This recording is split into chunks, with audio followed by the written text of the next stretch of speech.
Hello student, I Devatanand Gupta. I am going to take your accounts class and today we are going to discuss basic accounting term part 2 video. Before discussing today's video, in previous video we have discussed about the business transaction,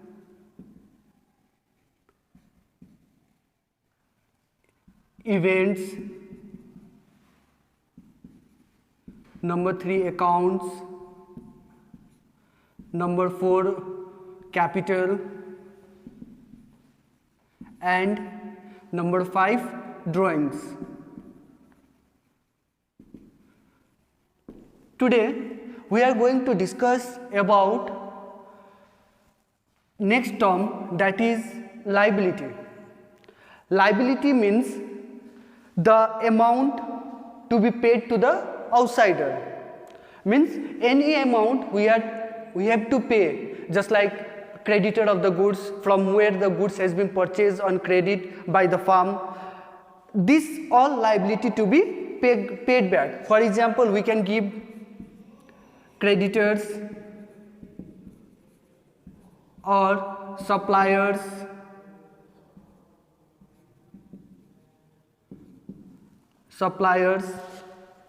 another we can say that bank overdraft,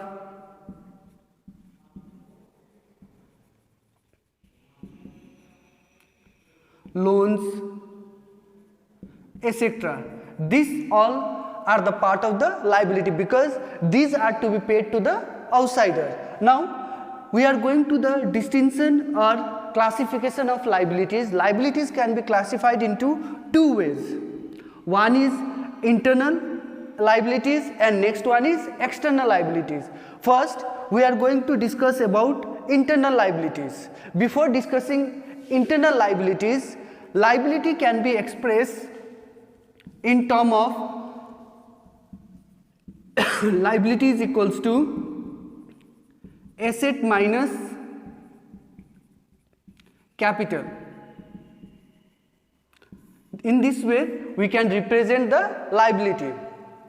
Now first we are going to discuss about the internal liability.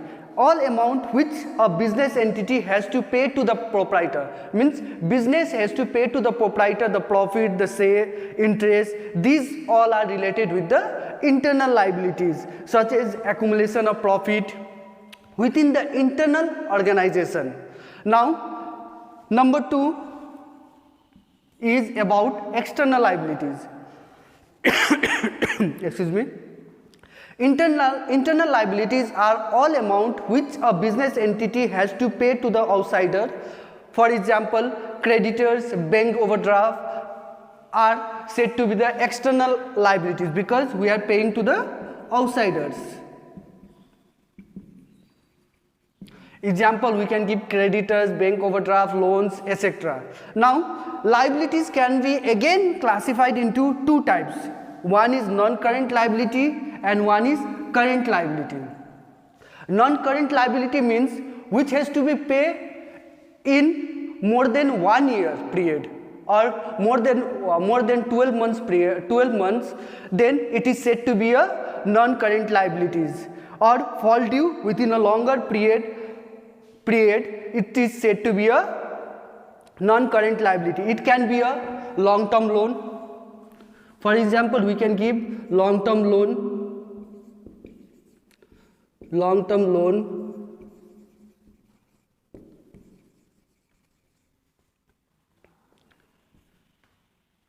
debentures,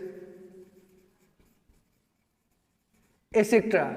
will come under the non-current liability, or simply we can say for a period of more than 1 year.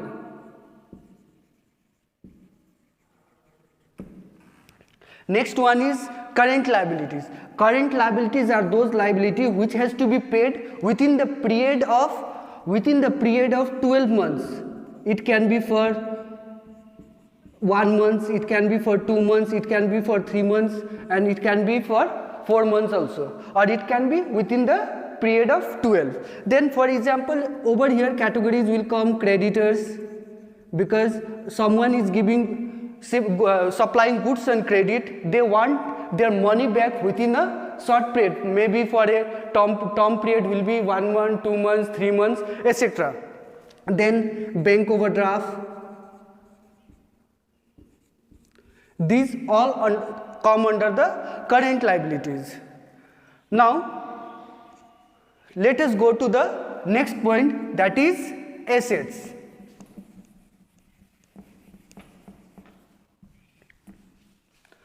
Assets means property or possession of all assets.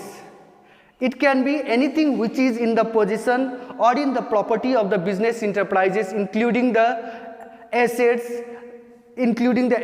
fixed asset is termed as assets.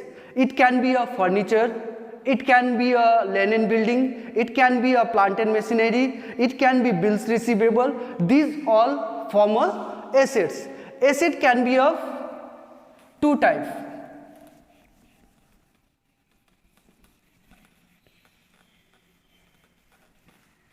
First one is current assets. Under current assets are those assets which are held by the business for a long period of time. Okay.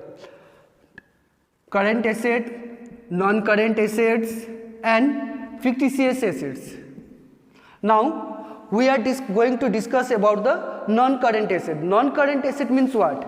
It refers to the assets which are held for a continued use in the business for the purpose of producing goods and services and are not meant for resale. Means anything which is not for resale, it is said to be a non-current asset.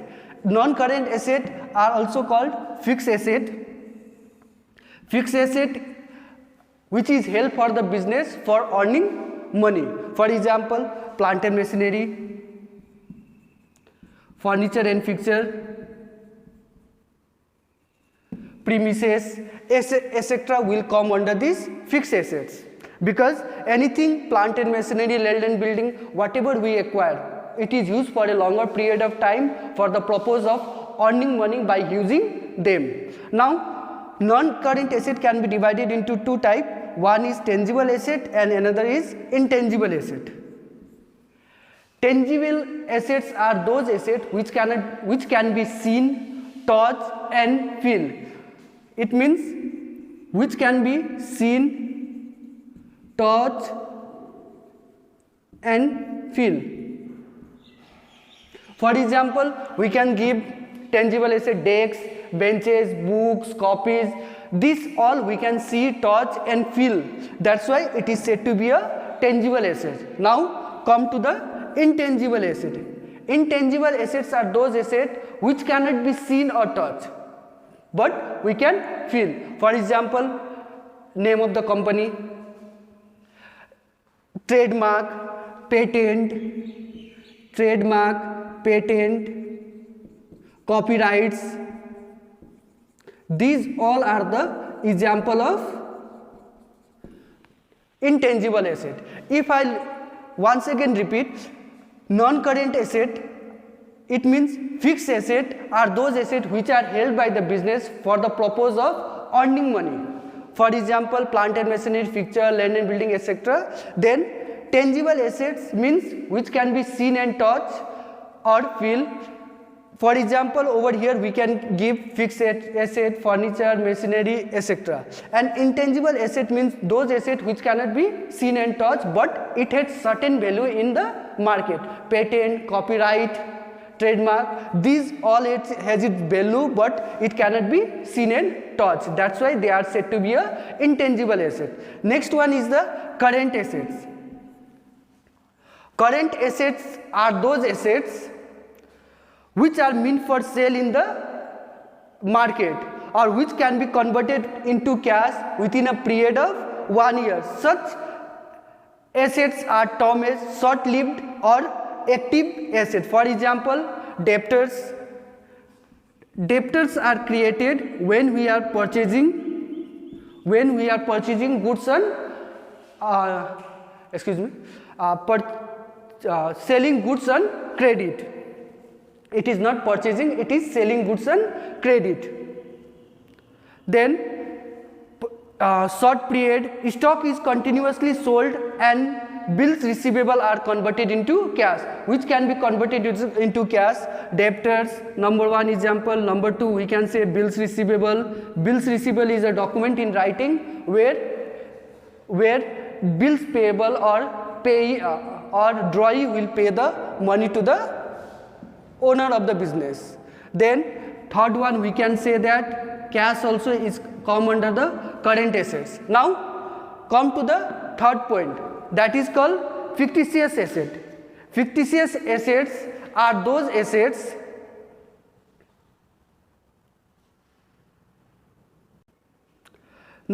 fictitious assets are those assets which cannot be realized in cash, or no further benefit can be derived from the asset. For example, advertisement expenses, debit balance of profit and loss, these all will come under the fictitious assets. Now we are going to move the next point, that is point number 8. Next point is 8, that is capital received and revenue received.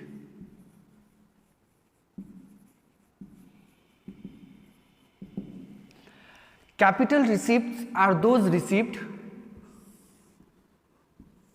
which acquire by selling a old furniture or money obtained from the sale of old fixed asset or investment are related with the capital receipt.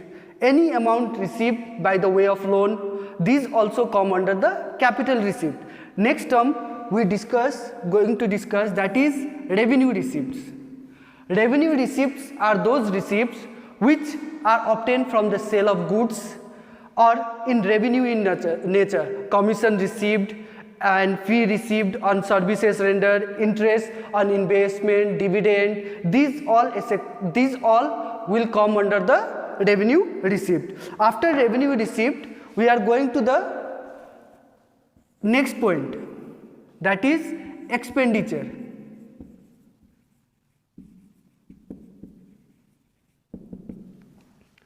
Expenditure, any disbursement of cash or transfer of property incurring a liability for the purpose of acquiring assets, goods or services is called expenditure. Expenditure can be of two types.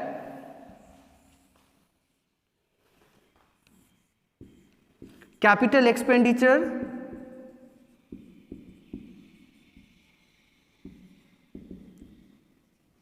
and revenue expenditure.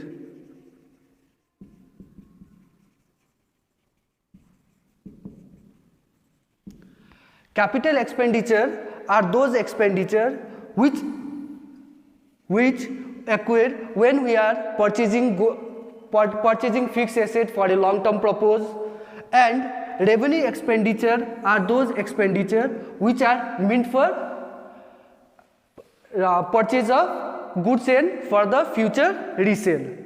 Or we can say any benefit which is received during one accounting period is called revenue expenditure, such as cost of the goods sold, salaries, rent, electricity charges will come under the revenue expenditure.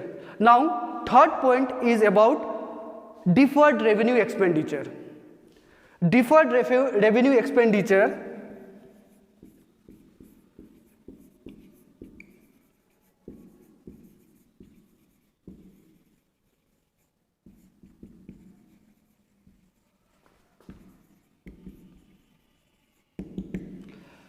are those expenditure which expenses are recurring in nature but the benefit which will drive in future. For example, suppose we are doing promotion of product. When we are doing promotion of product, that time we are doing advertisement, but advertisement benefit will not come simultaneously. It will come after a long period, after continuously promotion of the business by 2 week, 3 week, 4 week, 5 week, or for a month after the benefit will be derived from the advertisement. That type of expenditure is said to be a deferred revenue expenditure, because that expenditure is done in lump sum amount, and that expenditure amount cannot be written off in one period. It will be written off in year wise basis, maybe for 7 years, maybe for 8 years, maybe for 10 years, depending upon the amount of expenditure.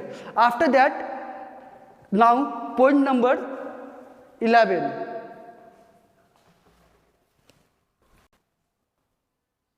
Now next point is expenses. What does expenses means? Expenses are those costs incurred in producing and selling of the goods and services. It can be the cost of the goods sold, it can be amount paid for rent, commission, salary, advertisement, etc. will come under the heading expenses. Now let us go to the next point, that is called income. Income means it is or we can say the income means amount received from the sale of goods is called revenue of operation or income. Suppose the good costing rupees 4 lakh are sold for rupees 5 lakh, the sale amount became 5 lakh is the revenue.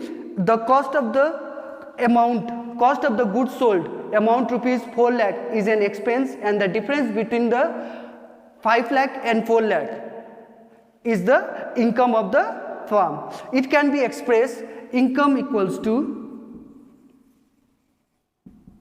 revenue minus expense.